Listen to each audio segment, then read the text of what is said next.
चलिए स्टार्ट करते हैं। देखिए सर। हाँ जी, ये बोलिए। सर, जो आपने फर्स्ट चैप्टर कराया उसका टेस्ट कब लोगे आप? उसका भी लगते हैं, इसका इन्फॉर्मेशन आपको मैसेज करेंगे। ये दो ऑडियो किसके आ रहे हैं? इसका भी ऑडियो ऑन है क्या?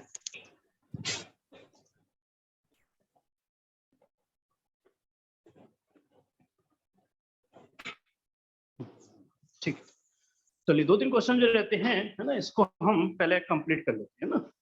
और एक बार बताएंगे ना कौन से क्वेश्चन रह गए थे हमारे। हाँ जी, थोड़ा सा देखिए एक्टिव बुक वगैरह करेंगे, बहुत ईजी है ना, बहुत ईजी है। तो क्वेश्चन नंबर रहते हैं हमारे 17 और 18 दो ही रहते हैं ना हमारे, और तो नहीं कोई, बता देना कोई भी अगर रहता होगा। क्वेश्चन नंबर 17 ले रहे हैं, पेज नंबर है आपका 198। ये देखिए सारे क्वेश्चन एक जैसे हैं। एक जैसे क्वेश्चन कौन से हैं? सेम जो क्वेश्चन है, क्वेश्चन नंबर 15, क्वेश्चन नंबर 16 और क्वेश्चन नंबर 18, ये तीनों कैटेगरी एक जैसी हैं।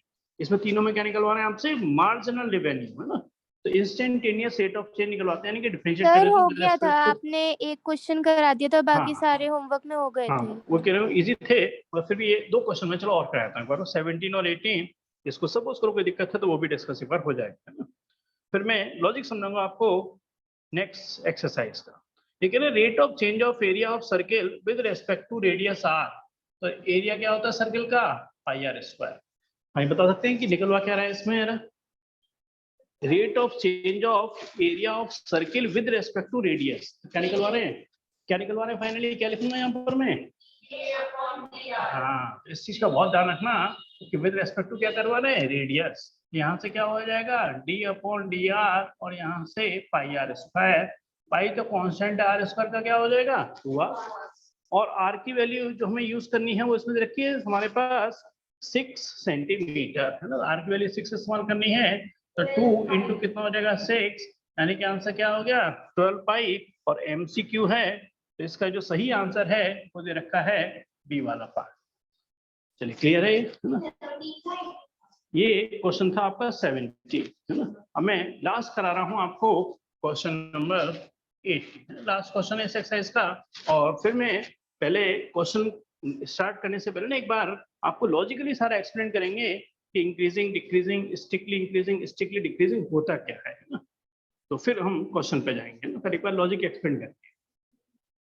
क्वेश्चन नंबर 18, जैसे मैंने कहा सब में एक जैसी बात है, मार्जिनल रेवेन्यू निकलवा रहे हैं, और रेवेन्यू का एक एक्सप्रेशन में दे रखा है यहाँ पर 3x स्क्वायर प्लस का 36x प्लस का 5, और x की वैल्यू जो यूज करनी है हमें वो 15 यूज करनी है बाद में, पहले मत यूज कर देना। और आपने पहले लगा दिया ना सब कुछ, क्या हो जाएगा इसका डिफरेंशियल? 0, है ना। क्योंकि अगर पहले लगा दिया कुछ भी तो कांस्टेंट हो जाएगा, कांस्टेंट का डिफरेंशियल क्या हो जाएगा? 0, है ना। पहले ही लगाना कुछ भी। मार्जिनल रेवेन्यू का मतलब जो भी एक्सप्रेशन है जिसके रेस्पेक्ट में उसके रेस्पेक्ट में आपको डिफरेंशिएट कर देना है, यानी कि क्या कर देना है? dr by dx। हम बताएंगे क्या लिखूंगा पहले? 3x स्क्वायर का डिफरेंशियल, है ना। यहाँ पे कितना हो जाएगा? 6x प्लस का कितना हो जाएगा?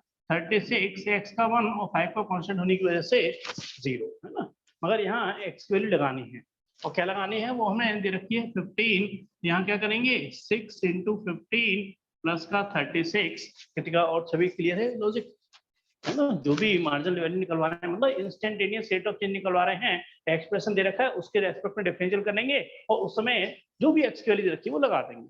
बताएंगे कितना आंसर आया इसका जरा?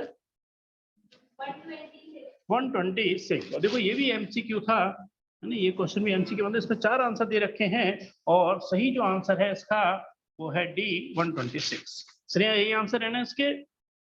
वैसे बात क्लियर है ना, भी देखें तो कोई दिक्कत नहीं है, बी और डी बिल्कुल सही। क्वेश्चन नंबर 15, लो 15 कराए थे, ये कह रहे हैं 15 रहता है तो 2 मिनट लगेंगे, 15 भी लो। क्वेश्चन नंबर एक और ले रहे हैं इनकी डिमांड पर, क्वेश्चन नंबर 15 पे लॉजिक डिस्कस करेंगे। यहाँ पे कह रहे हैं हमसे CX यहाँ पर है टोटल कॉस्ट, कॉस्ट हमारे x से लिंक है ना। वो क्या है हमारे पास? 0.007 x क्यूब, फिर माइनस का निशान है, माइनस 0.003, फिर x स्क्वायर फिर कितना है प्लस का 15x और प्लस का लास्ट में है 4000। मार्जिनल रेवेन्यू निकलवा रहा है, कॉस्ट निकलवा रहा है, कॉस्ट है और x के लिए हमें 17 यूज करनी है। क्वेश्चन बिल्कुल सही कॉपी। मार्जिनल कॉस्ट यानी क्या निकलेंगे, उसको डिफरेंशिएट करेंगे with respect to dc upon dx। हाँ बताएंगे क्या लिखने वाला हूं मैं, 0.007 x का डिफरेंशियल क्या हो गया dx स्क्वायर, 0.003 और x स्क्वायर का कितना हो गया 2x प्लस का 15 x का क्या हो गया 1 और 4000 का क्या हो गया कांस्टेंट होने की वजह से 0। देखो लॉजिक तो हो गया खत्म। और अब इसमें x के लिए क्या यूज करूंगा मैं 17, है ना। यहाँ पर कितना हो गया 0.007 इंटू 3 और 17 का होल स्क्वायर माइनस 0.003 इंटू 2 और x की वैल्यू 17 और प्लस का क्या हो गया 15। अब बचती है इसके सिर्फ और सिर्फ कैलकुलेशन। चाहूंगा थोड़ी सी कैलकुलेशन करें जरा। 3 इंटू 7 कितना हो गया 21 और 3 के बाद पॉइंट है कितना हो जाएगा 0.021। ये दोनों मैंने मल्टीप्लाई कर दिए 3 इंटू 7 21 और 3 का यानी कि 0.021 बन गया। 17 का स्क्वायर आप जानते होंगे कितना हो गया 289 माइनस नहीं जानते किस किस को याद है आप पता नहीं रहा 14 का स्क्वायर 14 का स्क्वायर 96 196 16 का स्क्वायर नहीं हाँ है 16 का स्क्वायर नहीं अरे सर यहाँ क्या होता है 16 का स्क्वायर सर याद नहीं है। नहीं अरे तेरी किसी को भी याद नहीं है। 12 का स्क्वायर 144, 13 का स्क्वायर 169, 14 का स्क्वायर 196, 15 का स्क्वायर कितना होता है 225, 16 का स्क्वायर 256, 17 का स्क्वायर 289, 18 का स्क्वायर 324, 19 का स्क्वायर 361, 20 का तो जानते हैं ना, तो कॉमन है यूज पढ़ते रहते हैं ना। खैर आगे बढ़ते हैं इसकी मल्टीप्लिकेशन में। 7 2 या कितना हो गया 32 और 34 इंटू क्या करा हमने 3 है और 1 10 और 3 के बाद पॉइंट है तो कितना हो गया 0.102 और प्लस का क्या हो गया 15। आई करेंगे इसकी मल्टीप्लिकेशन कल के बताएंगे आंसर क्या रहा है। अरे कैलकुलेटर से तुमने तो बड़ी जल्दी कैलकुलेटर निकाल लिया। हाँ जी इसका आंसर आप कह रहे कितना आया देखना आंसर 20.967 इन्होंने कैलकुलेटर से करा है 20.967 यही आंसर है ना। चलिए हाँ थोड़ा देखो टाइम लगेगा भाई, इन दोनों को मल्टीप्लाई करोगे ये ऐड करोगे ये माइनस करोगे है ना। हाँ टाइम लगेगा इसमें। देखो देखिए और अगर थोड़ा इजी और बनाना चाहते हो, अगर सपोज करो आपको पॉइंट से थोड़ा लग रहा है कि पॉइंट की वजह से मुश्किल बनना है तो उसको क्या करेंगे 21 इंटू 289 और नीचे क्या कर देंगे 1000 माइनस क्या कर देंगे 102 और नीचे क्या कर देंगे 1000 प्लस का 15। ऐसे कर सकते हो। टाइम तो थोड़ा लगाना पड़ेगा ना, थोड़ा टाइम लगेगा, वो अपने अपनी डिपेंड करता है। कोई बहुत जल्दी कर लेते हैं, कोई थोड़ा टाइम से लगते हैं, मगर लॉजिक तो जानते हो ना सारा। ठीक चलिए आंसर भी सही आ गया हमारा है ना 20.967। और अब हम डिस्कस करेंगे पहले लॉजिकली इंक्रीजिंग डिक्रीजिंग। बहुत अच्छे से एक बार समझिएगा कि लॉजिक क्या होता है। क्वेश्चन करने की अलग चीज है, क्वेश्चन को तो हम स्टेप बताएंगे, मगर लॉजिक होता क्या है, क्या मतलब है, इंक्रीजिंग क्या होता है, मैक्सिमम मिनिमम, ये सब आपस में लिंक क्या आपस में है ना। तो एक बार लिखिएगा मत कुछ भी, केवल समझने की कोशिश करिएगा। हटा दो इसको, ठीक है इसको हटा।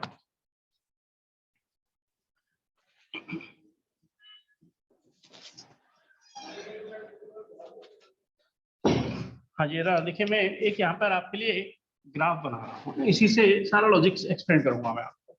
और थोड़ा बताना ये ग्राफ आपको लग रहा है किसका है, उसका गैस करिएगा। सर साइन एक्स का। बिल्कुल ठीक, बिल्कुल सही कहा। इस तरह से चल रहा है हमारा है ना। तो ये ग्राफ हमारा किसका आ गया यहाँ पर, ये साइन एक्स का। ये ग्राफ हमारा साइन एक्स का ग्राफ है ना। तो इसकी जो ग्राफ है हमारा, सपोज करो y इज इक्वल टू क्या ले लिया मैंने यहाँ पर साइन एक्स है ना। यहाँ पर क्या होता है हमारा ओरिजिन। इसकी मैक्सिमम वैल्यू साइन एक्स की कितनी आती है 1 और मिनिमम वैल्यू कितनी आती है माइनस। तो आप जानते हो कि साइन एक्स या कॉस एक्स मैक्सिमम वैल्यू क्या होती है 1 और मिनिमम वैल्यू क्या होती है -1। और साइन 0 का आंसर क्या होता है 0 और मैक्सिमम वैल्यू 1 कब आती है जब क्या होता है 90 है ना। साइन 90 की वैल्यू क्या आती है 1 हो जाती है। कुछ याद नहीं है कुछ भी यार। हाँ जी, आगे बात करते हैं 180, ये कितना आ गया पाई, पाई मतलब 180, और 180 पे वैल्यू क्या हो गई, फिर 0 हो गई। फिर मिनिमम वैल्यू क्या होती है -1, ये किस पे आती है 270 डिग्री, या ऐसे क्या कह देते हैं 3π/2, या 270 डिग्री एक ही बात है। फिर वापस किस पे आ गई 0 पर, यानी कि 2π यानी कि 360 पे वैल्यू फिर क्या हो गई 0, और फिर ग्राफ ऊपर बढ़ता है फिर नीचे आता है। इस ऐसे एक वेव्स के रूप में ही चलता रहता है। ये ऐसे इधर भी चलता है, ऐसे नहीं कि इधर नहीं चल रहा, ऐसे इधर भी चलेगा, है ना, दोनों तरफ चलता है ग्राफ। क्योंकि ना तो एंगल की इधर बढ़ने की कोई लिमिट होती है, ना एंगल उधर बढ़ने की कोई लिमिट होती है। ठीक, अब मैं जो आपको लॉजिकली समझाना चाहता हूँ, ये क्या है, हमारे पास साइन एक्स का ग्राफ है, और ग्राफ किस फॉर्मेट में है, ये कर्व के फॉर्मेट में है, ये स्ट्रेट लाइन नहीं है कोई, है ना, ये क्या है हमारे पास एक कर्व के रूप में ऊपर नीचे ग्राफ चल रहा है ना। अगर मैं आपसे कहूं सिर्फ यहां से और इसके बीच की बात करूं, मैं अगर बात करूं इन बिटवीन 0 एंड π/2, बिटवीन का मतलब समझते होगे ओपन इंटरवल लग गया। ठीक, अगर मैं 0 और π/2 के बीच की बात करूं तो आपको क्या लग रहा है, ग्राफ क्या हो रहा है, ऊपर बढ़ रहा है या नीचे जा रहा है, इंक्रीज हो रहा है ना। और ग्राफ यहां से यहां तक क्या हो रहा है, इंक्रीज हो रहा है। π/2 पर आके क्या हो रहा है, ग्राफ इंक्रीज नहीं हो रहा, ग्राफ क्या हो रहा है, उस पॉइंट पर टर्न ले रहा है, उस पॉइंट पे ग्राफ क्या हो रहा है, टर्न ले रहा है, ना तो इंक्रीज हो रहा है ना ही डिक्रीज हो रहा है, क्योंकि ग्राफ उस पॉइंट पे टर्न ले रहा है। फिर क्या, ग्राफ नीचे आना शुरू हो गया, नीचे आते आते यहां तक क्या हो गया, डिक्रीज होना शुरू हो गया। बात क्लियर है, इस पॉइंट पे ना तो इंक्रीज हो रहा है ना डिक्रीज हो रहा है, ये क्या है, एक्स एक्सिस के पैरेलल हो गया एक तरीके से। इस पॉइंट पे ग्राफ क्या हो गया, एक्स एक्सिस के पैरेलल, और फिर ग्राफ ऊपर बढ़ना शुरू हो गया। अब थोड़ी ग्राफ का एक्सप्लेन किया मैंने। अगर मैं बात करूं 0 से π/2 के बीच की, देखिए तो ग्राफ हमारा क्या है, स्ट्रिक्टली इंक्रीजिंग है, यानी कि क्या है, ग्राफ सिर्फ और सिर्फ ऊपर बढ़ रहा है। मगर अगर मैं ऐसे कह दूं कि 0 और π/2, और π/2 पे क्या लगा दिया मैंने, क्लोज इंटरवल, अब ग्राफ स्ट्रिक्टली इंक्रीजिंग नहीं है, क्योंकि इस पॉइंट पे आके ग्राफ ऊपर बढ़ ही नहीं रहा, इस पॉइंट पे ग्राफ एक्स एक्सिस के पैरेलल हो गया एक तरीके से, है ना। तो अब हम स्ट्रिक्टली इंक्रीजिंग नहीं कहेंगे, अब क्या कहेंगे हम इसे, इंक्रीजिंग। पहले सर लॉजिक ये समझ में नहीं आया कि आपने क्लोज इंटरवल लगा के कैसे किया। चल मैं इसको थोड़ा और अच्छे से दूसरे तरह समझाने की कोशिश करता हूँ, मतलब समझ आ रहा है, लॉजिक प्रैक्टिकली करके दिखाता हूँ। प्रैक्टिकली ये हमारा कर्व है, मैं इस पॉइंट पे देखना चाहता हूँ कि ग्राफ कैसे मूव कर रहा है, तो मैं इस पॉइंट पे क्या निकालूंगा, एक टेंजेंट ड्रॉ करूंगा, इस पॉइंट पे क्या करूंगा, एक टेंजेंट ड्रॉ करूंगा, और टेंजेंट, और देखो टेंजेंट में जो आपकी डायरेक्शन है वो किससे रिप्रेजेंट होती है, dy/dx। dy/dx क्या होता है, स्लोप, और स्लोप क्या बताता है, उसकी डायरेक्शन को रिप्रेजेंट करता है। अब मैं sin x का डेरिवेटिव निकाला, तो sin x का डेरिवेटिव कितना हो गया, cos x। बात क्लियर है। मैं यहां से 0 और 90 के बीच में सपोज करो मैंने एंगल कौन सा ले लिया, ये π/4 यानी कि 45 डिग्री, और मैंने इसका डेरिवेटिव निकाला, तो m की वैल्यू क्या आएगी यहाँ पर, cos 45, क्या आंसर आ गया 1/2। चलिए बात क्लियर है कि नहीं। अगर m की वैल्यू पॉजिटिव है तो इसका मतलब क्या हो रहा है, ग्राफ ऊपर की ओर जा रहा है, ग्राफ क्या हो रहा है, इंक्रीजिंग हो रहा है, ऊपर की ओर जा रहा है। मगर जब ये यहाँ पहुंचा तब m क्या होगा, हाँ वेरी गुड, बिल्कुल सही ऑब्जर्व किया इन्होंने। अगर मैं इस पॉइंट पे आपसे कहूँ ना कि m क्या है, तो m पॉजिटिव नहीं है, क्योंकि इस पॉइंट पे एंगल कितना हो गया 90, तो इस पॉइंट की अगर बात करूं तो m इजिकल टू कितना हो गया, एक तरीके से cos 90, और cos 90 क्या हो गया 0। अरे 0 तो ना पॉजिटिव होता है ना नेगेटिव होता है, m का 0 का मतलब होता है ग्राफ एक्स एक्सिस के क्या हो गया, पैरेलल हो गया।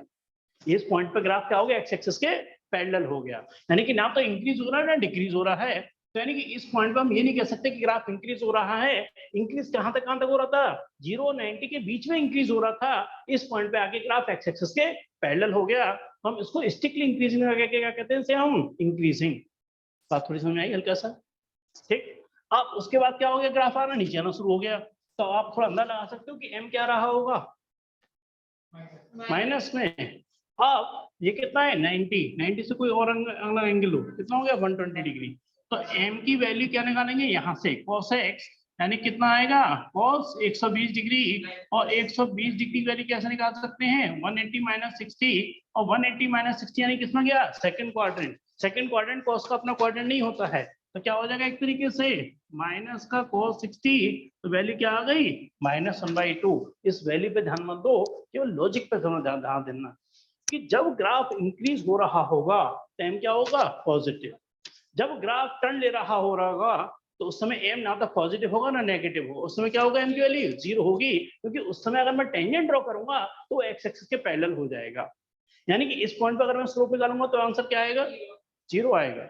सभी थोड़ा समझ आया लॉजिक? चलिए पहले आपके समझ आ रहा है, आप जो हल्का सा कंफ्यूज लग रहा था कि लग रहे हो आप मेरे को, तो ध्यान रखना कि जब ग्राफ ऊपर बढ़ रहा है तो एम क्या होगा, पॉजिटिव। जिस पॉइंट पर ग्राफ टर्न ले रहा होगा उस पॉइंट पर एम क्या होगा, 0। और जब नीचे आ रहा होगा तो एम क्या होगा, नेगेटिव। समझ आया? लेकिन π/2 क्लोज इंटरवल में स्ट्रिक्टली नहीं होना चाहिए। π/2 क्लोज इंटरवल में, हाँ तो आप क्या कह रहे हो, स्टिकली इंक्रीजिंग? Yes sir. ठीक है, इस पॉइंट पे ग्राफ आके क्या इंक्रीज हो रहा है, क्या सर कांस्टेंट है, कांस्टेंट है, यानी कि इंक्रीज नहीं हो रहा है, तो इसलिए उसको स्टिकली इंक्रीज ना कह के क्या कहते थे हम उसे, इंक्रीजिंग कहते हैं। कि बढ़ तो रहा था मगर ना तो बढ़ रहा है ना कम हो रहा है, तो उस पॉइंट पे क्या कहते थे, इंक्रीजिंग तो है और स्टिकली इंक्रीजिंग नहीं है, क्योंकि उस पॉइंट पे आके ग्राफ एक्स एक्सिस के पैरेलल हो गया है, इंक्रीज उस पॉइंट पर नहीं है, इंक्रीज नहीं कर रहा उस पॉइंट पे ग्राफ। बात थोड़ा क्लियर है मेरी? Yes sir. है ना? आपको सही सुना है नहीं है लॉजिक? कि जब एम हमारा पॉजिटिव होगा तो ग्राफ हो रहा होगा, ऊपर बढ़ रहा होगा।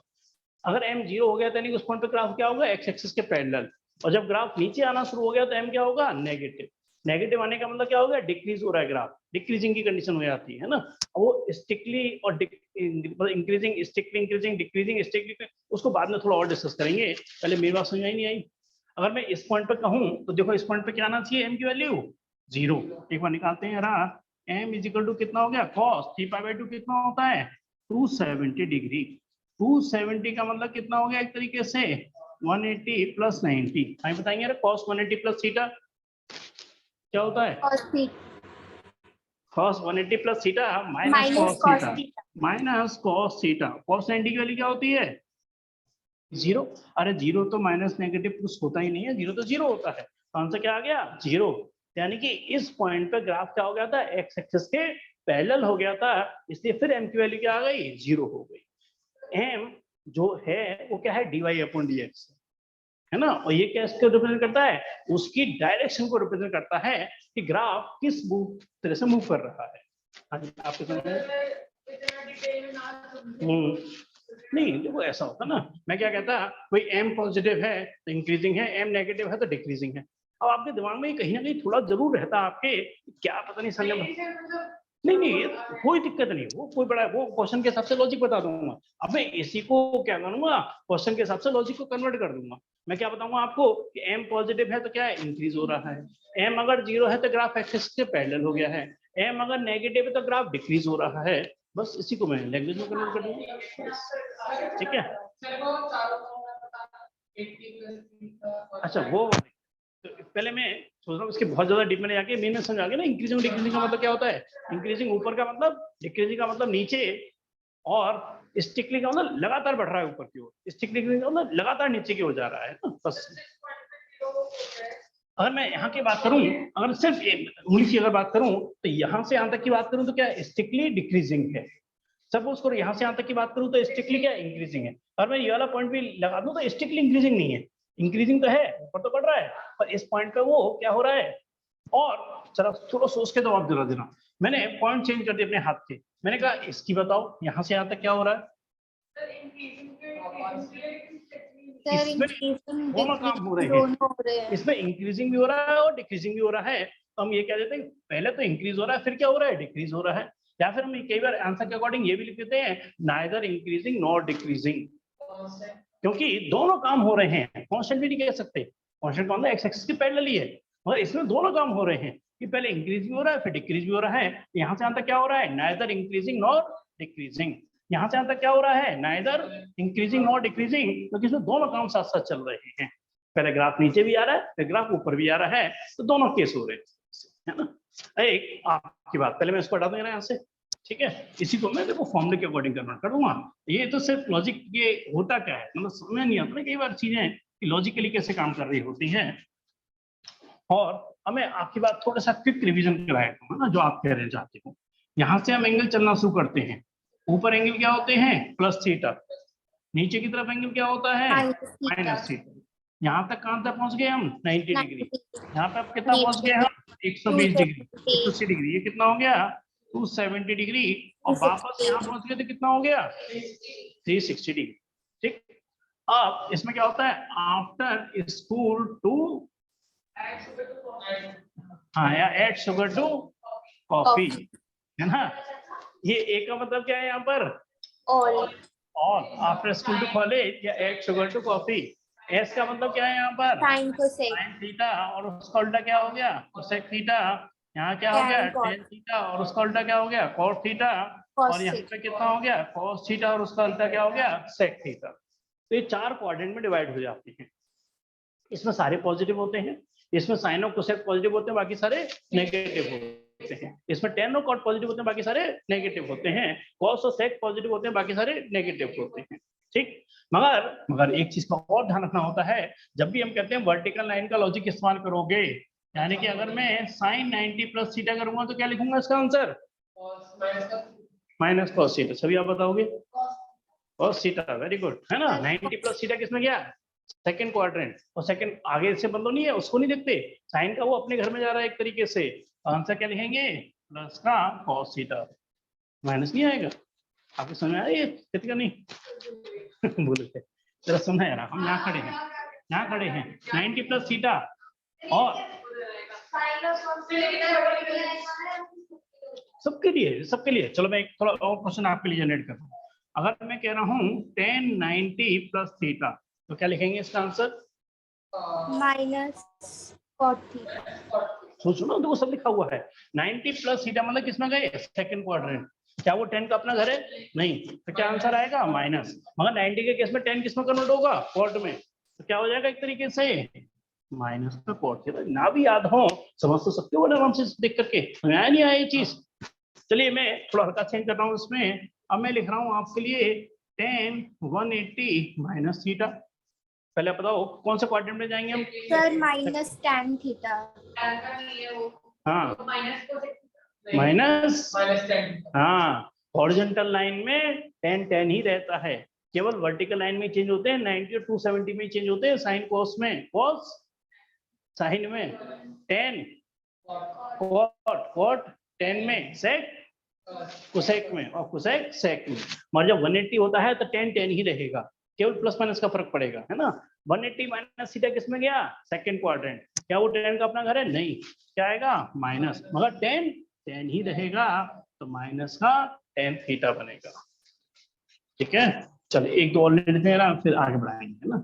tan अगर मैं कहूँ आपसे 270 प्लस थीटा तो उसके आंसर देना है, जल्दी भाई मत करना, सबको बता माइनस कॉट थीटा। बिल्कुल ठीक, क्यों, क्योंकि 270 प्लस थीटा कर दिया किसमें फोर्थ क्वाड्रेंट। फोर्थ क्वाड्रेंट 10 का अपना क्वाड्रेंट नहीं है, तो पहले तो ये बात डिसाइड हो गई कि माइनस तो आना ही आना है। मगर 270 का लॉजिक यानी कि वर्टिकल लाइन का लॉजिक इस्तेमाल हो रहा है, तो 10 किसमें कन्वर्ट होगा कॉट में, तो माइनस का कॉट थीटा। क्लियर है, चलिए मैं इसको भी हटा रहा हूँ यहाँ से। अब हम आते हैं क्वेश्चन, है ना। तो इन्हीं को जो मैंने बेसिक बताया है इसी को मैं क्वेश्चंस के अकॉर्डिंग कन्वर्ट कर दूंगा और आप बहुत जल्दी जल्दी आंसर निकालते जाएंगे। कुछ में आंसर्स में थोड़ा सा बुक में ना हल्का सा, कुछ बुक्स में आंसर प्रॉपर सही नहीं है तो मैं आपको करेक्शन करा, कुछ में दिक्कत आती है इस एक्सरसाइज में आंसर करेक्ट नहीं है तो मैं आपको करेक्ट करा दूंगा। मैंने अभी ज्वाइन करा, बता सकते हैं आपने क्या किया है? चलो मैं अब आपको ना थोड़ा बेसिक बता रहा था, मगर वो हटा दिया है, रिकॉर्डिंग पे है तो पूरा लिखना पड़ेगा उसके लिए। तो क्या दे रहा, मैं अब क्वेश्चन से समझा दूंगा आपको जो भी मैंने अभी तक बताया है ना। तो क्वेश्चन समझ लेना। Okay sir. Exercise 6.2 page number है 205। पहले बताओ कहीं पर भी ये लिखा हुआ है आर, आर का मतलब यहाँ पर क्या क्या कॉमन सेंस का यूज कर रहे हैं यहाँ पर रियल नंबर। सबसे बड़ा नंबर सिस्टम कौन सा यूज करते हैं हम, रियल नंबर। सबसे बड़ा नंबर सिस्टम रियल नंबर ही होता है, इसी के अंदर हाँ होता कॉम्प्लेक्स है, बट यूज कौन सा करते हैं, क्योंकि वो इमेजिनरी नंबर होता है उसको कहीं रिप्रेजेंट नहीं किया जा सकता, है ना। तो सबसे बड़ा नंबर सिस्टम आपका रियल नंबर ही है। और आपको थोड़ा मैं एक्सप्लेन कर दूंगा अच्छे से ताकि आप सब समझ गए होगे बहुत आराम से। पढ़ता हूँ पहले क्वेश्चन को यार, ये कह रहे हैं show that the function f(x) is given by, तो f(x) कितना है 3x + 17 is increasing on r। हाँ जी देखिए हमने कोई यहाँ ग्राफ प्लॉट नहीं करना है ना, बदल करना है, चलो बदल कर दूंगा। हाँ जी, पहले देखना हमें कोई यहाँ ग्राफ प्लॉट नहीं करना है। इंक्रीजिंग का मतलब ग्राफ खड़ा होगा, ऊपर बढ़ रहा होगा। इंक्रीजिंग का मतलब एक तरीके से एफ डैश एक्स क्या आना चाहिए, greater than is equal to 0, यानी कि अगर उसका डेरिवेटिव 0 या 0 से बड़ा है तो आंसर क्या होगा, हमेशा इंक्रीजिंग ही होगा। पहली बात समझ नहीं आई। अब मैं क्या निकालता हूँ इसका, एक काम करता हूँ, पहले लॉजिक लिख देता हूँ, है ना, जिससे आपको और ज्यादा अच्छे से क्लियर हो जाए। अगर कहीं पर भी इंक्रीजिंग का सर वर्ड आ इसका रहा है, डेरिवेटिव क्यों निकाला, मतलब जरूरी क्यों है कि हम इसका डेरिवेटिव निकालें? चलो मैं उसी की बात कर रहा हूँ, मैं इसलिए पहले लॉजिक ले लेता हूँ तो आपको ज्यादा अच्छे से क्लियर हो जाएगा। कहीं भी इंक्रीजिंग है तो मतलब उसका एफ डैश एक्स मतलब dy अपॉन dx, यानी कि फर्स्ट ऑर्डर डेरिवेटिव क्या आएगा, हमेशा greater than is equal to 0। और अगर कहीं स्ट्रिक्टली इंक्रीजिंग है, स्ट्रिक्टली इंक्रीजिंग है तो मतलब एफ डैश एक्स क्या आएगा, हमेशा ग्रेटर देन 0। अगर हम कहते हैं डिक्रीजिंग है, बात आ रही है डिक्रीजिंग, तो यानी कि एफ डैश एक्स क्या होगा, less than is equal to 0। अगर स्ट्रिक्टली डिक्रीजिंग है, स्ट्रिक्टली डिक्रीजिंग अगर हमें कहीं भी दिखाना है तो इसका मतलब क्या आएगा, F dash x less than 0। हाँ, पहले तो देखो मैंने बताया, जैसे मैं कहा तो मैं जो लैंग्वेज समझाई उसी को मैं फॉर्मूले में कन्वर्ट कर दूंगा। हाँ इसलिए हाँ, आप तो जैसे आप पहले से थोड़ा सा सुन रहे थे मेरी बात को, तो यही तो मैं समझा रहा था, कोशिश कर रहा था इस ग्राफ से कि भाई अगर वो इंक्रीजिंग है तो यहाँ क्या होगा, हमेशा उसका जो dy अपॉन dx है, एफ डैश एक्स है, वो 0 या 0 से क्या होगा, हमेशा बड़ा होगा, क्योंकि जब भी इंक्रीज कर रहा है तो f dash x greater than equal to 0 होगा।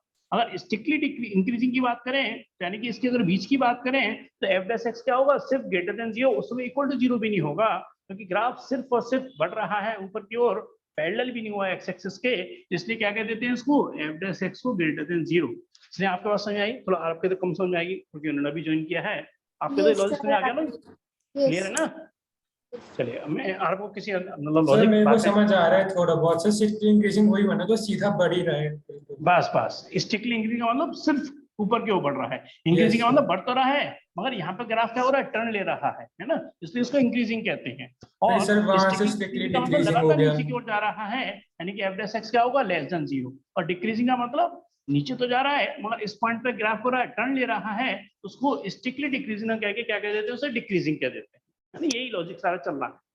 अब मैं क्वेश्चन पे आता हूँ, मुझे क्या दिखाना है, इंक्रीजिंग ऑन आर, यानी कि एफ डैश एक्स क्या होना चाहिए, एक तरीके से 0 या 0 से बड़ा होना चाहिए, तो क्या होगा, इंक्रीजिंग की कंडीशन को सेटिस्फाई करेगा, है ना।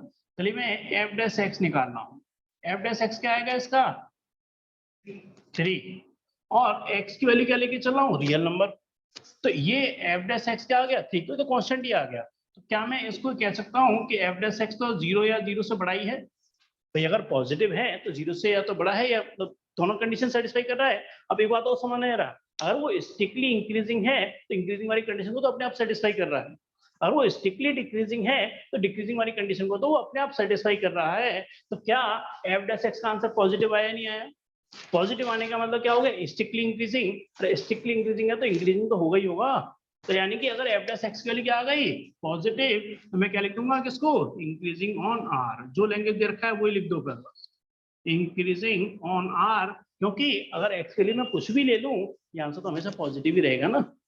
चलो लॉजिक नहीं कि एफ डैश एक्स निकालेंगे उससे हम डिसाइड करेंगे कि वो इंक्रीजिंग है या डिक्रीजिंग। अब एफ डैश एक्स कांस्टेंट आ गया, अब मैं एक्स के लिए कुछ भी ले लूं तो हमेशा पॉजिटिव ही रहने वाला है, और पॉजिटिव होते ही क्या हो गया, स्ट्रिक्टली इंक्रीजिंग, और स्ट्रिक्टली इंक्रीजिंग है तो इंक्रीजिंग तो होगा ही होगा। हाँ यार, तो आप कुछ फिर क्लियर हम है आपको?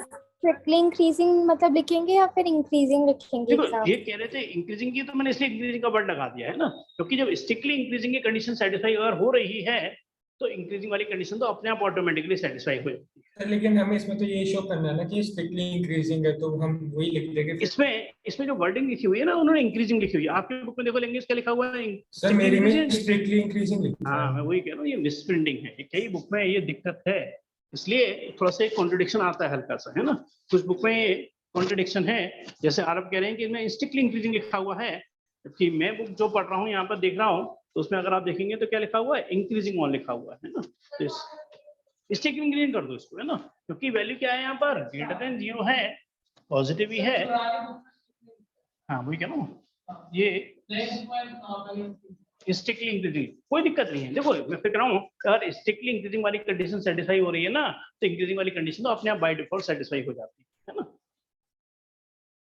अगर मैं कहूं कि x की value greater than is equal to 0 है ना, और x की वैल्यू हमारे पास 3 आ गई, तो क्या इस कंडीशन को सेटिस्फाई कर रही नहीं कर रही? बिल्कुल सेटिस्फाई कर रही है, भले ही 0 ना हो, 0 से बड़ी तो है ही ना, ये कंडीशन तो अपने आप सेटिस्फाई हो जाती है, इसलिए कोई उसकी आप बिल्कुल टेंशन ना लें। बिल्कुल सही आंसर, अगर इंक्रीजिंग ही तो भी कुछ गलत नहीं। हाँ, क्लियर है थोड़ा सा? चलो और थोड़ा सा क्लियर होगा सेकंड क्वेश्चन से ना, थोड़ा धीमे धीमे धीमे, एक नया लॉजिक है, थोड़ी देर टाइम लगता है सीखने में। f(x) इज इक्वल टू क्या लिखा है मैंने, e की power 2x, x belongs to क्या है, r, मतलब रियल नंबर, क्या दिखाना है हमें, इंक्रीजिंग, तो कैपिटल I का मतलब दिखाना है हमें इंक्रीजिंग। पहले तो ये बताओ सबसे पहले कि मैं निकालूंगा क्या, किससे डिसाइड होता है इंक्रीज, f'(x), चलो एक एक करके डिस्कस करेंगे। f'(x) ये capital I, x belongs to r, मतलब रियल नंबर का सेट में यूज करना है ना। इसका डिफरेंशियल करेंगे, क्या आएगा बताएंगे यार, 2 इंटू e की पावर कितना हो गया, 2x, ठीक है। चलो मैं इसका डिफरेंशियल आपको करके दिखाता हूँ, कंफ्यूजन है तो। e की पावर 2x का डिफरेंशियल क्या होगा, e की पावर 2x ही होगा, मगर e का तो हो गया, 2x का नहीं हुआ, और 2x का क्या होगा, इंटू 2 होगा, बात वही थी एक तरीके से, है ना। तो इसका डिफरेंशियल क्या आ गया, 2 इंटू e की पावर 2x। और एक बात का ध्यान रखना, अच्छा थोड़ा आप सोच के जवाब देना कि इसका आंसर कभी नेगेटिव हो सकता है क्या, इसका आंसर कभी नेगेटिव हो सकता है, नो सर, नहीं होगा, सर। इसका आंसर कभी नेवर भी नेगेटिव। कैसे, अब मैं बता रहा हूँ, अगर मैंने x की वैल्यू नेगेटिव ले ली, यानी कि -2 ले ली, सर 1 तो क्या अपॉन ई रेज़्ड ये बाय 2 1 हो अपॉन ई जाएगा। स्क्वायर बन गया, नहीं बन गया, ये वैल्यू क्या होती है, पॉजिटिव, यानी कि जो एक्सपोनेंशियल फंक्शन होता है ना, उसकी वैल्यू कभी नेगेटिव में आती ही नहीं है। क्योंकि अगर e की पावर -5 भी लिख दिया ना, अरे है तो ये 1 अपॉन e की पावर 5 ही, यानी कि क्या हो गया, फिर पॉजिटिव हो गया, ये वैल्यू क्या हो गई, पॉजिटिव, यानी कि इसकी वैल्यू हर हाल में क्या आएगी, सिर्फ और सिर्फ पॉजिटिव आएगी, इसकी वैल्यू कभी नेगेटिव हो ही नहीं सकती। तो यानी कि मैं कह लूं कि अगर x बिलोंग्स टू r है, मतलब कुछ भी लगा के चलो, f'(x) की वैल्यू क्या होगी, हमेशा क्या आएगी, ग्रेटर देन 0 ही आएगी, यानी इसके लिए हमेशा पॉजिटिव ही आएगी, यानी क्या होगा, हमेशा इंक्रीजिंग ही आएगा ऑन r, यानी कुछ भी ले लूं, इसका आंसर हमेशा क्या आएगा, इंक्रीजिंग ही आएगा। कोई क्लियर है मेरी बात ये? चलिए अब फिर आगे बढ़ेंगे थोड़ा सा। सर ये स्ट्रिक्टली इंक्रीजिंग नहीं होगा, क्योंकि अगर हम कोई भी वैल्यू पुट करें x की, 0 भी हाँ। पुट करेंगे तो फिर हमारा 1 आ हाँ जाएगा, तो बिल्कुल बिल्कुल लिख मिनिमम सकते हो, है ना, इसलिए मैंने देखो, इसलिए आप देखेंगे ना, तो मैंने इक्वल टू 0 नहीं लगाया, क्या लगाया है, ग्रेटर देन 0, और स्ट्रिक्टली इंक्रीजिंग है तो इंक्रीजिंग वाली कंडीशन को अपने आप सेटिस्फाई कर देता है। अगर ये स्ट्रिक्टली इंक्रीजिंग अगर मैंने प्रूव कर दिया, तो इंक्रीजिंग तो समझ लो अपने आप प्रूव हो जाता है ना, वो उसी में ही हिडन है एक तरीके से। बात क्लियर है मेरी है? Yes sir. बढ़ते हैं आगे क्वेश्चन नंबर 3 पर, इससे थोड़ा सा और अच्छे से आप लॉजिक को समझ पाओगे, क्योंकि मैंने ग्राफ ही जो बनाया था वो sin x का ग्राफ बनाया था, और अगर ज्यादा अच्छे समझना चाहते हो ना, तो थोड़ी देर के लिए लिखना मत कुछ भी, पहले मेरी बात समझ लेना, क्वेश्चन नंबर 3 से आपको इस एक्सरसाइज का लॉजिक काफी हद तक आपको क्लियर हो जाएगा।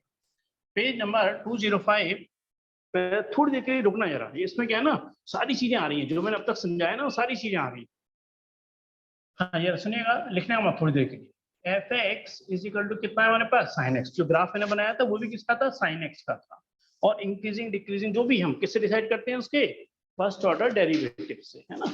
तो मैंने इसका फर्स्ट ऑर्डर डेरिवेटिव निकाला, f', क्या बन जाएगा एक तरीके से इसका आंसर, cos x। मैं ए वाले पार्ट पे आता हूँ, क्या कह रहे हैं, इंक्रीजिंग, आई मतलब क्या हो गया, इंक्रीजिंग इन 0 से लेकर के π/2, और फिर मैं कह रहा हूं अगर स्ट्रिक्टली इंक्रीजिंग है तो इंक्रीजिंग वाली कंडीशन अपने आप सेटिस्फाई हो जाती है।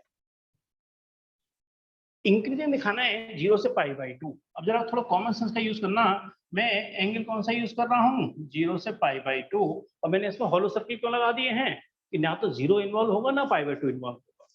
बात क्लियर है? अगर मैं ये वैल्यू किस पे लाई कर रही है, फर्स्ट क्वाड्रेंट में लाई कर रही है, तो आप बता सकते हो कि जो f'(x) है उसकी वैल्यू हमेशा क्या आएगी, पॉजिटिव, पॉजिटिव आएगी। बिल्कुल सही कह रहे हो, क्योंकि f'(x) क्या है, cos x, अरे cos 90 0 होता है, यहाँ 0 भी नहीं आएगी, क्या आएगी हमेशा वैल्यू इसकी, पॉजिटिव आएगी, क्योंकि फर्स्ट क्वाड्रेंट में सारे पॉजिटिव होते हैं। तो f'(x) क्या हो गया, ग्रेटर देन 0, कोई भी वैल्यू लेकर लगा सकते हैं इसमें से, अब एफ डैश एक्स क्या हो गया, ग्रेटर देन 0। तो क्या स्ट्रिक्टली इंक्रीजिंग हो गया, नहीं हो गया? और फिर मैं बार बार रिपीट कर रहा हूँ, अगर स्ट्रिक्टली इंक्रीजिंग है तो इंक्रीजिंग वाली कंडीशन तो अपने आप सेटिस्फाई हो जाती है। तो मैं क्या लिख सकता हूँ, इंक्रीजिंग इन 0 to π/2।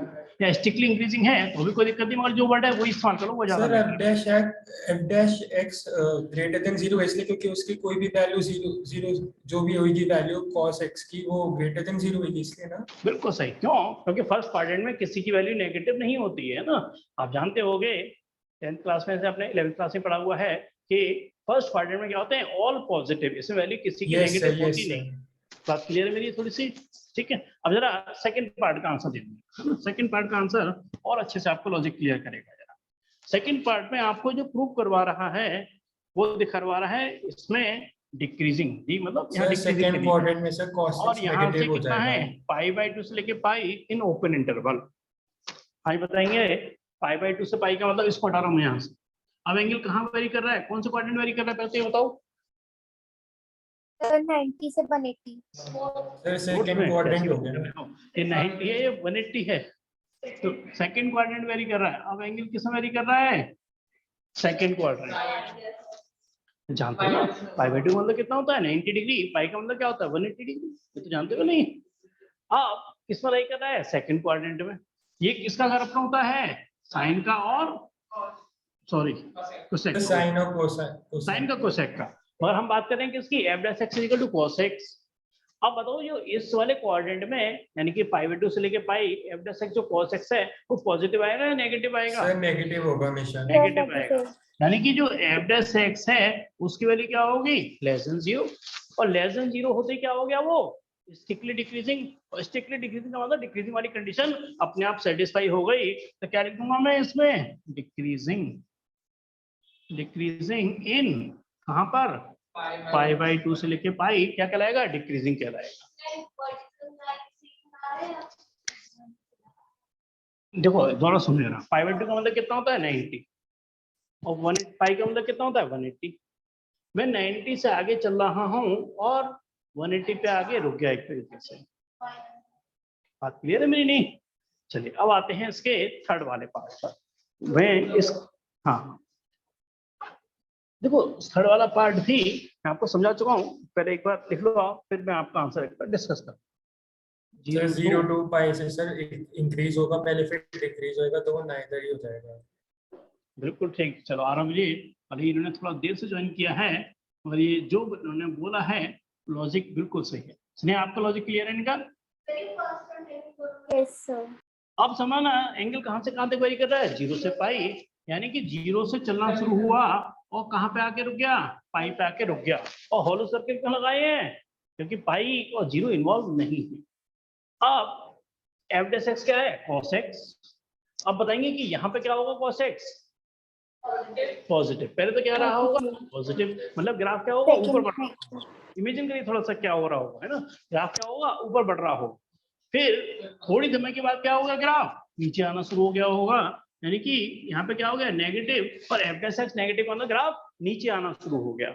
अब मैं 0 से पाई तक क्या कह सकता हूँ, इंक्रीज हो रहा है, नहीं कांस्टेंट भी नहीं, ना तो इंक्रीज हो रहा है ना ही डिक्रीज हो रहा है पूरी तरह से। हम क्या कहते हैं इसमें, नाइदर इंक्रीजिंग नॉर डिक्रीजिंग। जैसे मैं यहाँ एग्जांपल की बात करूँ, यहाँ समझ आ रहा है, यहाँ से एग्जांपल तो यहाँ समझ आ रहा है। मैं ये 2 पॉइंट लेके चल रहा हूँ। अब मैं आपसे यहाँ से यहाँ तक बात करूँ तो क्या हो रहा है, इंक्रीज हो रहा है। यहाँ से यहाँ तक बात करूँ, सपोज करो यहाँ तक, तो क्या हो रहा है, डिक्रीज हो रहा है।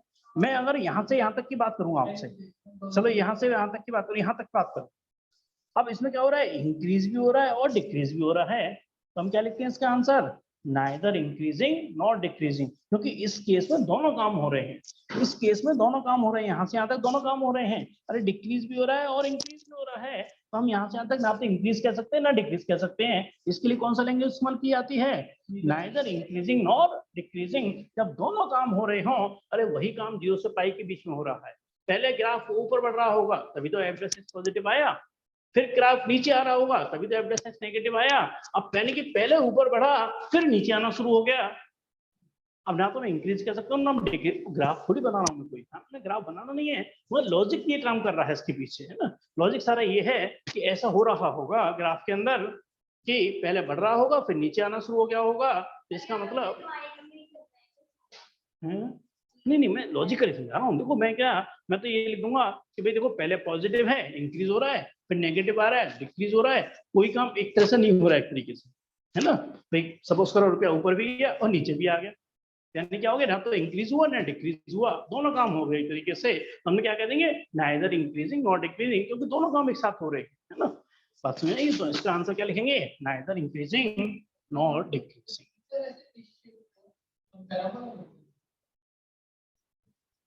एक मिनट तुम्हारी बात को जवाब दूंगा, नाइदर इंक्रीजिंग नॉर डिक्रीजिंग। हाँ, ये जो कर्व है वो पैराबोला की शेप है, ये शेप है पैराबोला, मगर कहाँ से कहाँ तक, यहाँ से यहाँ तक, यहाँ से यहाँ तक, है ना। वो ये जो शेप बनती है ना वो भी काट के बनी गई है ना। हैं कौन इसकी बात करना, इसकी कह रहे हो, ये डिपेंड, देखो ये हाँ ये कई तरीके से डिपेंड कर सकता है। अगर मैं इसी फिगर को ऐसे करके बना दूं तो अलग लॉजिक है, और इसी फिगर को मैं ऐसे करके बना दूं तो एक अलग लॉजिक है। और इस देखो ये किसकी है, ये सेमी इलिप्स है, ये सेमी इलिप्स है ना। और अगर बिल्कुल गोल बना रहा हूं तो सेमी सर्किल हो गया। और अगर मैं इसी फिगर को सपोज करो ऐसे करके बना दूं, मतलब थोड़ा सा और अच्छे से बनाता हूँ जरा आपको क्लियर हो, अगर मैं ऐसे करके बना दूं तो ये क्या हो गया, ये पैराबोला हो गया, है ना।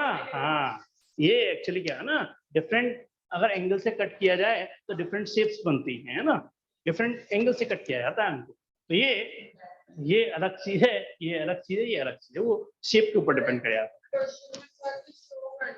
है। नहीं अब मैं बताऊंगा कैसे लिखेंगे, इसको लिखने को बता रहा हूँ, पहले तो यहाँ तक लॉजिक क्लियर हुआ कि नहीं हुआ।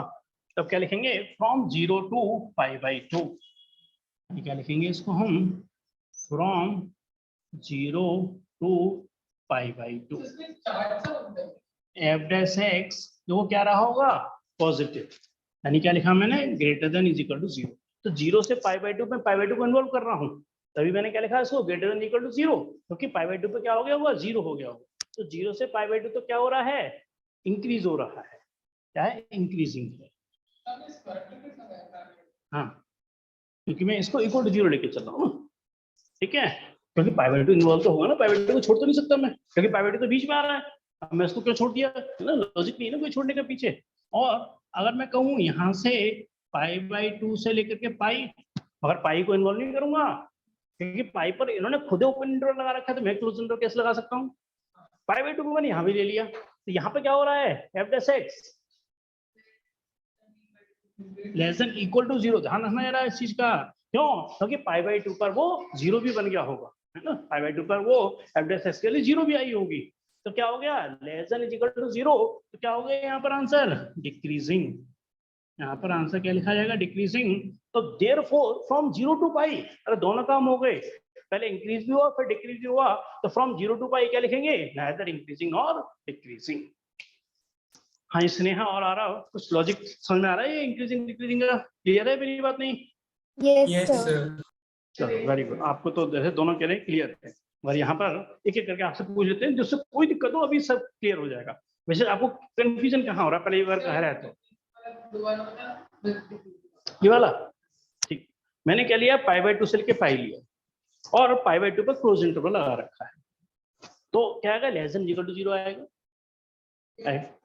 क्योंकि π/2 लूंगा तो f डैश x वैल्यू इसमें 0 रही होगी। अगर f dash x cos x है और मैं π/2 ले रहा हूँ तो f डैश x वैल्यू 0 भी तो हुई होगी, कैसी बात कर रहे हो, cos 90 0 होता है ना, तभी तो मैंने लेस देन इक्वल टू 0 लगाया है, मैंने ध्यान रखा है इस चीज का भी बहुत ज्यादा, कि π/2 पे क्लोज इंटरवल लगा रहा हूँ तो यहाँ इक्वल टू 0 भी लगाया है मैंने, तो उस समय क्या हो रहा होगा, डिक्रीज हो रहा होगा, पहले इंक्रीज हो रहा था, तो 0 से पाई के बीच में दोनों काम एक साथ नहीं हुए, ना तो पूरी तरह से इंक्रीज हुआ ना ही पूरी तरह से डिक्रीज हुआ, तो 0 to π क्या लिखेंगे, नाइदर इंक्रीजिंग नॉट डिक्रीजिंग। आपको कंफ्यूजन कोई होता नहीं, हाँ किसी का आपका कोई कंफ्यूजन, अभी समझ ना इसको अच्छे से, क्योंकि इसी पे आगे चलना है ना, पूरा लॉजिक इसी पे आगे चलना है, शायद पूरी इसी पे चलनी है। और अगर सपोज करो फिर भी अगर ज्यादा कंफ्यूजन नहीं ज्यादा करना चाहते तो ये सब तो याद रख ही लेना, है ना, और स्टिकली इंक्रीजिंग है तो इंक्रीजिंग वाली कंडीशन अपने आप सेटिस्फाई हो जाती है, स्टिकली डिक्रीजिंग है तो डिक्रीजिंग वाली कंडीशन ऑटोमेटिकली सेटिस्फाई हो जाती है। चलो और थोड़ा आगे बढ़ेंगे, फिर नई वैरायटी के क्वेश्चन थोड़ा सा आने वाले हैं। क्वेश्चन नंबर 4 नई वैरायटी का क्वेश्चन आ गया है ना, पहले एक बार लॉजिक समझना फिर इसे करेंगे। क्वेश्चन नंबर 4 पढ़ा दूं इसे मैं यहाँ से।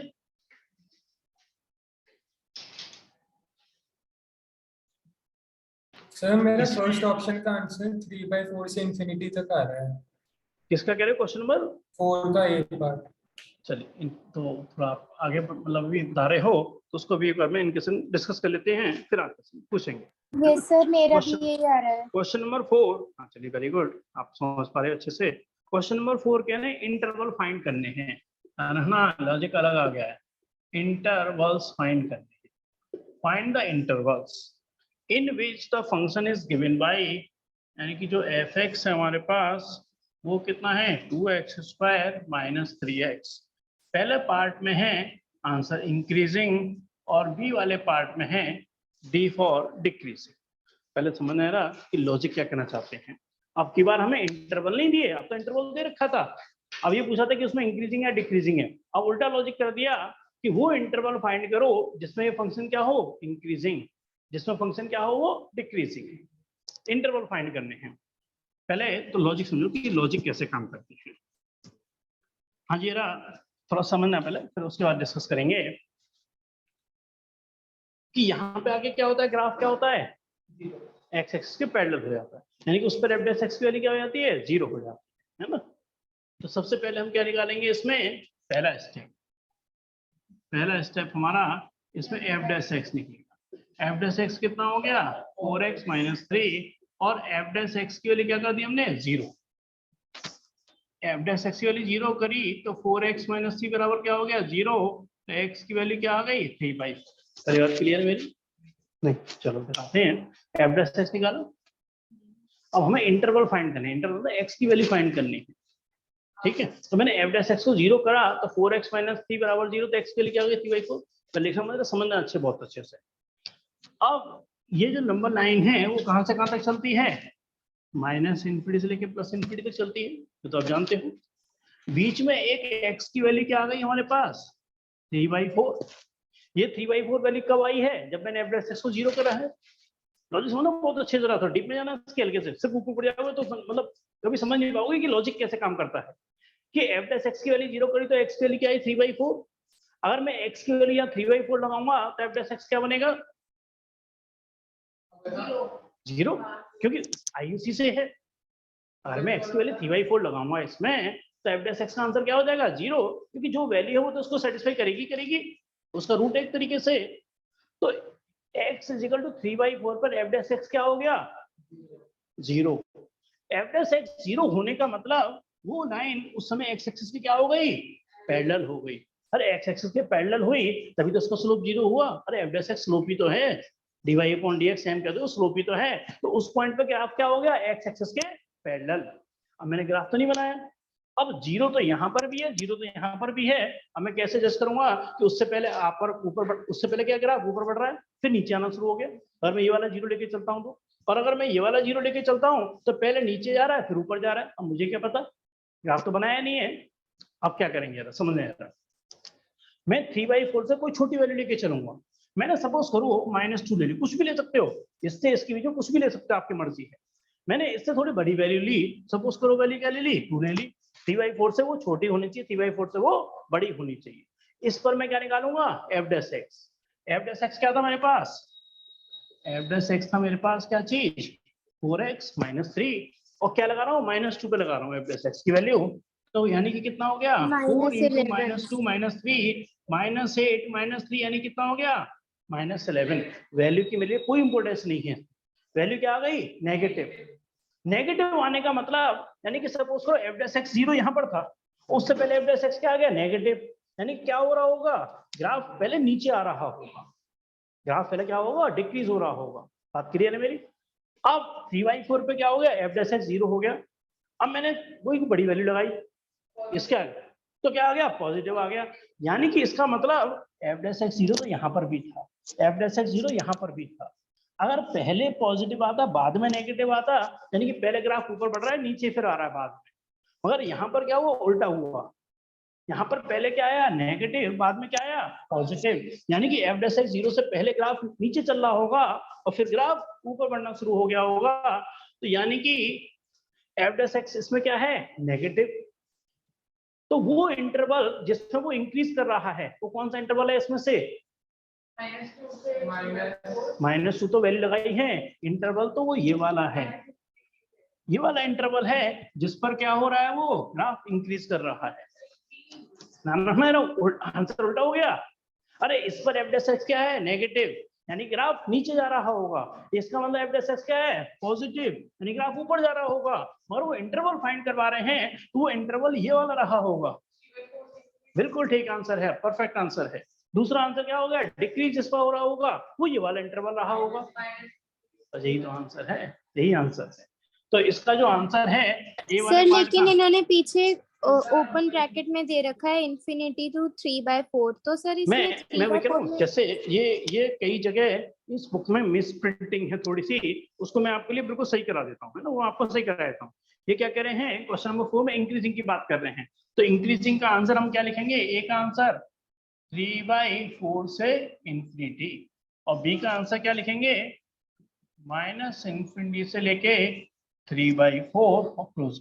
ये बिल्कुल सही आंसर है, करेक्शन कर लीजिएगा, है ना, अगर कुछ गलत है तो करेक्शन तो कर जो लीजिएगा। पहले वाला ब्रैकेट आपने बनाया उसका मतलब ये होता है ना, उसे इंक्लूड करेंगे। हाँ जी, सर इस वाले ब्रैकेट का मतलब ये होता है ना कि वो नंबर भी इंक्लूडेड होता है, हाँ हाँ जो बिल्कुल बिल्कुल बिल्कुल। जो हाँ, 3/4 से आपने पहले बनाया। सुनो जरा, बहुत सारी उसका लैंग्वेज सुनो। ये वर्ड किसकी कर रहे हैं, इंक्रीजिंग की बात कर रहे हैं। इंक्रीजिंग का मतलब क्या होता है, इंक्रीजिंग का मतलब होता है f dash x greater than equal to 0। उसमें 0 भी इन्वॉल्व होगा। 0 कब होगा, जब 3/4 होगा। तो इसलिए मैंने 3/4 पे क्या लगाया, क्लोज इंटरवल लगाया, क्योंकि इंक्रीजिंग की बात कर रहे हैं, स्ट्रिक्टली इंक्रीजिंग की बात नहीं कर रही है। वो क्वेश्चन पे डिपेंड करेगा। ये बात कर रहे हैं किसकी, डिक्रीजिंग की। डिक्रीजिंग का मतलब या तो नेगेटिव होगा या लेस देन 0 भी होगा, मगर उसमें इक्वल टू 0 भी चल सकता है। तो इक्वल टू 0 कब होगा, जब 3/4 होगा। इंफिनिटी और माइनस इंफिनिटी का हमेशा क्या लगता है, ओपन इंटरवल। यहाँ पर प्लस में क्लोज इंटरवल क्यों लगाया, क्योंकि उस समय वैल्यू 0 भी हो सकती है। इंक्रीजिंग में इक्वल टू 0 इन्वॉल्व होता है, डिक्रीजिंग में भी इक्वल टू 0 इन्वॉल्व होता है, पर स्ट्रिक्टली इंक्रीजिंग स्ट्रिक्टली डिक्रीजिंग में 0 इन्वॉल्व नहीं होता है। तो सही जो आंसर है, इंक्रीजिंग का पूछ रहे हैं तो ये आंसर सही है, डिक्रीजिंग का पूछ रहे हैं तो ये आंसर सही है, और ये स्ट्रिक्टली इंक्रीजिंग का पूछते तो मैं क्या लगा देता यहाँ पर, हाँ, फिर 0 नहीं लगता, फिर 3/4 पर भी ओपन इंटरवल लगता। इन्फिनिटी और माइनस इन्फिनिटी पर तो हमेशा ओपन इंटरवल लगता ही रहता है। ये मिसप्रिंटिंग है, कई बुक्स में क्वेश्चन को आंसर को लेके कंफ्यूज कर रखा है बहुत ज्यादा, इसलिए आप बिल्कुल कंफ्यूज ना हो जरा भी। हाँ बिल्कुल आ सकता है, इसलिए आज मतलब क्वेश्चन तो में ही रखेंगे। सभी समझ में आया, लॉजिक नहीं आया, समझना अच्छे से, बहुत अच्छे से। मैं कह रहा हूँ 2 मिनट और लगेंगे, कोई दिक्कत नहीं है ना, समझ में आ गया। आपके और विशेष आपके, हाँ ये स्नेहा और आरा कोई डिस्कस करना चाहेंगे इंटरवल को नो लेकर सर, के? ये तो हो गया नो था। ये सर। कंफ्यूज है बुक को लेकर के, आप कंफ्यूज बिल्कुल ना हो, क्योंकि लॉजिक में 100% क्लियरिटी है। स्ट्रिक्टली इंक्रीजिंग 0 नहीं लेना है, इंक्रीजिंग 0 लेना है, स्ट्रिक्टली डिक्रीजिंग 0 नहीं लेना है, डिक्रीजिंग में 0 लेना है। और जब इक्वल टू 0 है क्लोज इंटरवल लगाएंगे, और जब सिर्फ मतलब ग्रेटर देन 0 है तो हम इस पर ओपन इंटरवल लगाएंगे, है ना। चलिए वेलकम जी, पढ़ते हैं फिर नेक्स्ट क्लास में, उस पर आगे बढ़ाएंगे ना। हाँ यार, अब आप कुछ पूछना चाहेंगे, बताएंगे आपके लिए अगर कुछ सर अब तक discuss करना आपने है। जैसे सर मेरे आने पे ही तो आपने एक्सरसाइज स्टार्ट की थी, तो सर उससे हाँ पहले एक्सरसाइज तो आपने कोई एक्चुअली ना सर्कल आपसे सा बना पहले, रखा था सर, वो आपसे पहले क्या बताऊँ था? ना, ये मैं ग्राफ को डिस्कस कर रहा था। मैं 1 मिनट आपके लिए रिपीट करता हूँ, पहले इसको हटा दूं सर। यस सर, यस, ये तो हो गया था। चलिए इसको मैं हटा रहा हूँ। सर ये वाला भी मेरे को समझ आ गया, ये जो आप इंक्रीजिंग वाला है, लेकिन मैं ना आपने एक जो ना समझा रहा था ना, वो साइन से ग्राफ समझा रहा था, और कोई खास बात नहीं थी। मैंने कहा था साइन 0 0 होता है, और साइन 90 की वैल्यू 1 होती है, और साइन 180 की वैल्यू 0 होती है। तो यहाँ पर जो एफ डैश एक्स होगा ना, साइन एक्स का डेरिवेटिव क्या होता है, कॉस एक्स। तो मैंने बताया था कि एफ डैश एक्स की वैल्यू क्या होगी, पॉजिटिव, क्योंकि वो ग्राफ इंक्रीज करता है। यहाँ पे आके एफ डैश एक्स क्या हो जाएगा, 0, क्योंकि ग्राफ एक्स एक्सिस के पैरेलल हो जाता है। फिर एफ डैश एक्स क्या होगा, नेगेटिव, क्योंकि इसमें कोई भी एंगल आप लगा के देख लो, यहाँ से यहाँ तक कोई भी एंगल लगा के देख लो, एफ डैश एक्स की वैल्यू हमेशा नेगेटिव आएगी। क्योंकि सर वो f dash कॉस x- का नहीं होता ना, इसमें साइन हाँ और बस वो बस होता है। बस बिल्कुल सही कह रहे हो, क्योंकि पाई बाई टू पाई और यहाँ से कितना होता है हमारे सर पास यहाँ पे थर्ड पाई क्वाड्रेंट बाई में टू। टैन हो जाता है और सर। अगर मैं पाई बाई टू से लेके 3 पाई बाई टू तक की बात करूं, ये दोनों क्वाड्रेंट कॉस के अपने नहीं होते, तो दोनों में Yes, आंसर sir. क्या आएगा? नेगेटिव। यही कारण है कि यहाँ से यहाँ तक क्या आता है, एफ डैश एक्स नेगेटिव आता है।